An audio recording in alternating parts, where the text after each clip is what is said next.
The celebration of Oluwa Eerun Festival of Ikoya land. Ikoya, the administrative and traditional headquarters of Ikale, is the seat of the Abudi, the Oba of Ikale land.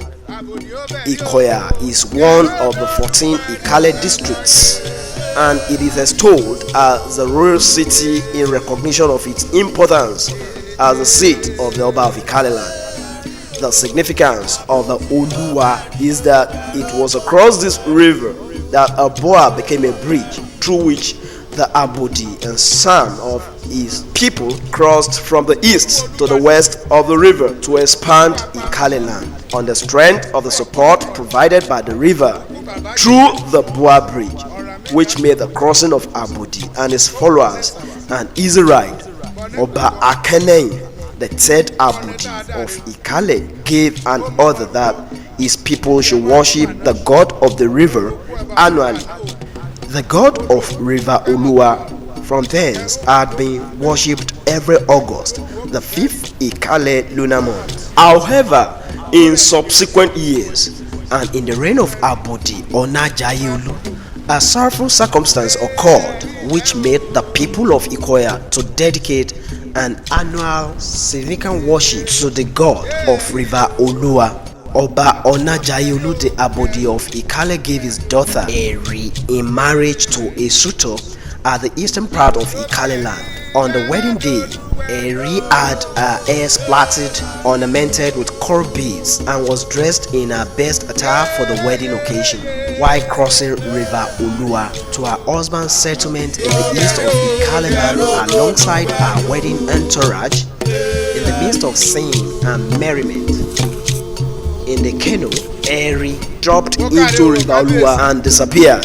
Efforts at rescuing her proved abortive, and sacrifices to the god of the river on her behalf yielded no success. The royalty consulted Ifa Oracle, and the diviner directed that the bride family be informed of the capture of Eri by Oluwa. The oracle directed the bride's relations to go to the spot where she dropped into the river.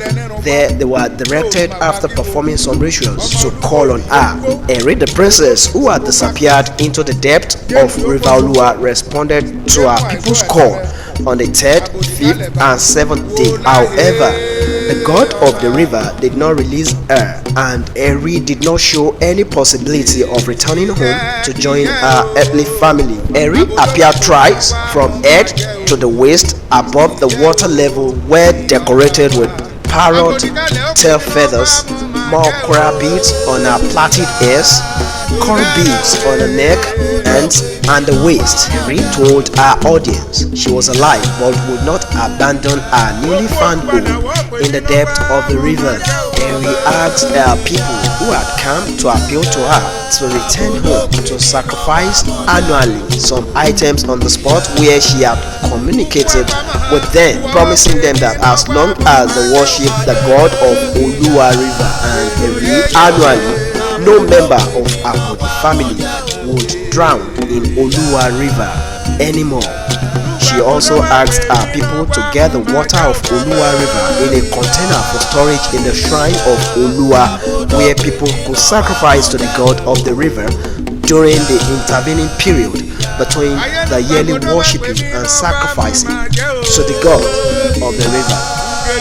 These two events form the purview of the annual worship of the god of Oluwa and the ceremonial collection of some quantity of Oluwa water for storage at the shrine of Oluwa in Ikoya, the seat of Abudi of Ikale land. Oluwa Eri. Every year, after the sighting of a new moon in the month of August, the Oluwa Eri festival is celebrated in the 5th lunar month, around Ikale lunar calendar. The new moon is heralded by gin and kolanut libation at the shrine of Oluwa, Ogwa Oluwa. The festival is called Eerun festival because it occurs in Eerun, 5th lunar month, the period of a short break in the annual rainy season called Eerun August break. In preparation for Eerun festival, Oluwa is lowered from his elevated position in preparation for the journey to Oluwa River. A god is wrapped in a mat in addition to other materials to be offered to the god of Oluwa River and white native chalk, parrot tail feathers, kola nuts, alligator peppers, old red and white yams, cowries, chin are involved in the ritual sacrifice. Oluwa is also decorated as priests chant Mariwo Ishiya Iji Tuntun Mare Odomajo, a male from the Abode family or from any quarter in Ikoya, including non-indigenous in the town, is robed after due consultation and consent in white cloth and is made to carry the upon tied with pieces of white cloth and covered with a piece of larger white cloth. The object that is covered with a piece of large white cloth is called Ogigi, and this term has come to be recognized as a brand and face of the Oluwa annual festival. As the Ogigi carrier begins the journey to Ebute Okitepupa, two of the Oluwa priests, Obaja and Bujutoro, follow suit. The sacrifices is executed with pomp at a spot on the beach of Oluwa River in Ebute Okitepupa. The Ogigi is placed on the ground while the senior priest takes the Ogigi to a place near the river where he unwraps the raffia mat and commences the sacrifice in earnest. He calls on Eri and recites incantation to invoke the spirit of the river and that of Eri. The peak of the sacrifice is when the priest gathers into the gourd a stream of bubbling water from the body of Oluwa at the spot of the offering.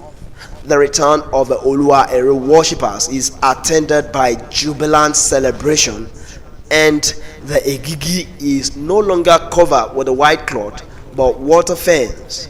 The disappearance of Eri into Oluwa River made it a taboo for the Ikale people to expose plaited ears of a bride decorated with beads when crossing River Oluwa or any of the river in Ikale land.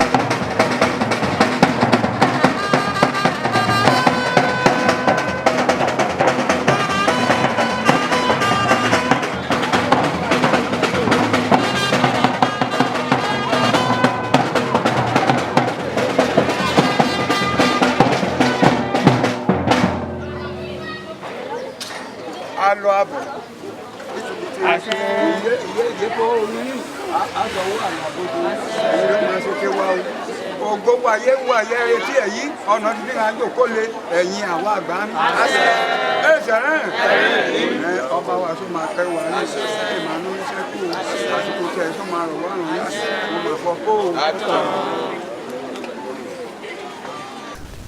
Steve Oviri reports for thepolity.com.ng.